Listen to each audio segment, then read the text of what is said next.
বৃষ্টি আমার কাছে কখনো ঋতুর নাম নয়, কখনো আবহাওয়ার পরিবর্তনও নয়। বৃষ্টি আমার কাছে এক নিঃশব্দ শোকসভা, যেখানে আকাশ নিজের ভাঙাচোরা হৃদয়ের গল্প বলে যায়। প্রতিটি ফোঁটা যেন একটি না বলা বাক্য, একটি অসমাপ্ত চিঠি, একটি অপূর্ণ ভালোবাসার শেষ স্বাক্ষর।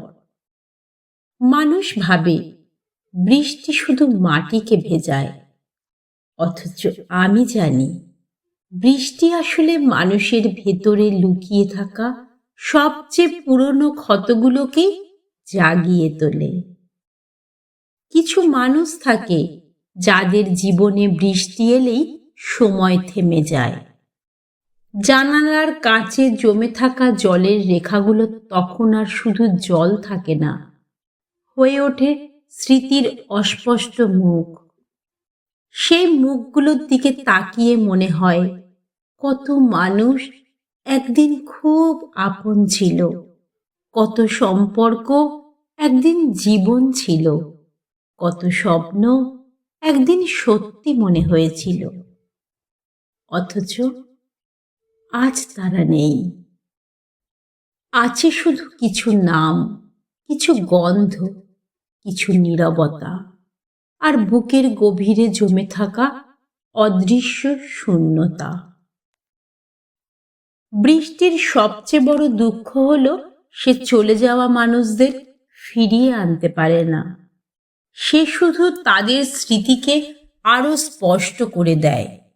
যে কণ্ঠ একদিন প্রতিদিন শোনা যেত, আজ তা কেবল কল্পনায় ফিরে আসে। যে হাত একদিন শক্ত করে ধরে রাখত, আজ সেই হাতের উষ্ণতা শুধু স্মৃতির ভেতর বেঁচে আছে। পৃথিবী এগিয়ে যায়, মানুষ বদলে যায়, নতুন গল্প লেখা হয়, কিন্তু কিছু অপেক্ষা কখনো শেষ হয় না। তারা প্রতিটি বর্ষায় নতুন করে ভিজে ওঠে। অনেকেই বলে সময় সব কিছু ঠিক করে দেয়।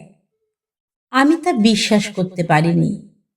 সময় হয়তো মানুষকে বেঁচে থাকতে শেখায়, কিন্তু ভুলে থাকতে শেখায় না।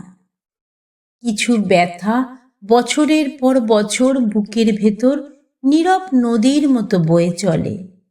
বাইরে থেকে কেউ তা দেখতে পায় না। শুধু একদিন হঠাৎ বৃষ্টি নামে, আর সেই নদী উপচে পড়তে চায় চোখের কোণে। কখনো কখনো মনে হয় মানুষের সবচেয়ে গভীর কান্নাগুলোর কোনো শব্দ নেই, তারা ঝরে পড়ে বৃষ্টির সঙ্গে মিশে। তাই হয়তো বৃষ্টির দিনে মানুষ আকাশের দিকে তাকায় না, নিজের ভেতরের দিকে তাকায়।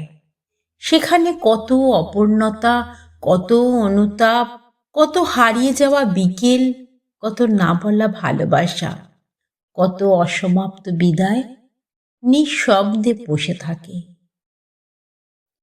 যদি কোনোদিন আমাকে জিজ্ঞেস করা হয় পৃথিবীর সবচেয়ে বিষণ্ণ শব্দ কোনটি, আমি বলবো বৃষ্টি। কারণ এই শব্দের ভেতরে লুকিয়ে আছে হাজার মানুষের না বলা গল্প, লক্ষ মানুষের নিঃশব্দ কান্না, আর অসংখ্য হৃদয়ের ভাঙা স্বপ্ন। বৃষ্টি থেমে যায়, মেঘ কেটে যায়, রোদ ফিরে আসে, কিন্তু কিছু মানুষের জীবনে বর্ষা কখনো শেষ হয় না। তাদের হৃদয়ে সারা জীবন টুপটাপ করে ঝরে পড়ে অদৃশ্য বৃষ্টি, আর সেই বৃষ্টির জলেই ধীরে ধীরে ভেসে যায় সমস্ত হাসি, সমস্ত আলো, সমস্ত ফিরে পাওয়ার আশা। আমি চৈতালি, আবারও ফিরে আসব কিছু অনুভূতির গল্প নিয়ে। ততক্ষণ ভালো থাকুন, আর সঙ্গে থাকুন ভয়েস অফ চৈতালির সাথে।